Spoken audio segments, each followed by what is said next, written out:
రాజకీయం చేస్తున్నాం. కోటమిరెడ్డి శ్రీధర్ రెడ్డికి ఒక ప్యాషన్, కష్టపడే నాయకుడిని పైకి తీసుకురావాలా, మనతో నమ్ముకున్నాయి పని చేస్తే వాడిని నాలాగే మంచి మంచి పదవులు రావాలని చెప్పి ఆయనకు ఒక ప్యాషన్.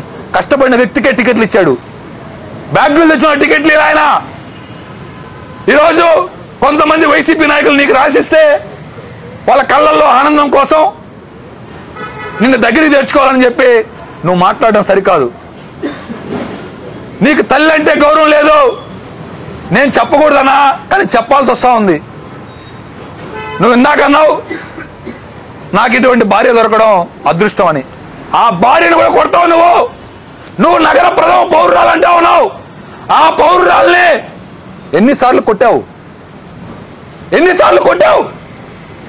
ఎన్ని నేను మాట్లాడకూడదు, కానీ నాకు సంస్కారం అడ్డొస్తా ఉంది.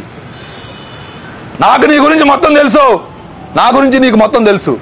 ఎందుకంటే మన ఇద్దరం అనామకులకు టికెట్లు ఇచ్చాడు కోటమిరెడ్డి శ్రీధర్ రెడ్డి. ఎందుకు ఇచ్చాడు? కష్టపడి పని చేస్తాం, ఆయన కోసం పనిచేసాం 10 ఏళ్ళు అని చెప్పి మన టికెట్లు ఇచ్చాడు. ఇప్పటికైనా ఆ భగవంతుడనే వాడు ఉంటే ఇప్పటికే నీకు శిక్ష వేశాడు, భవిష్యత్తులో కూడా వేస్తాడని చెప్పి తెలియజేస్తాం.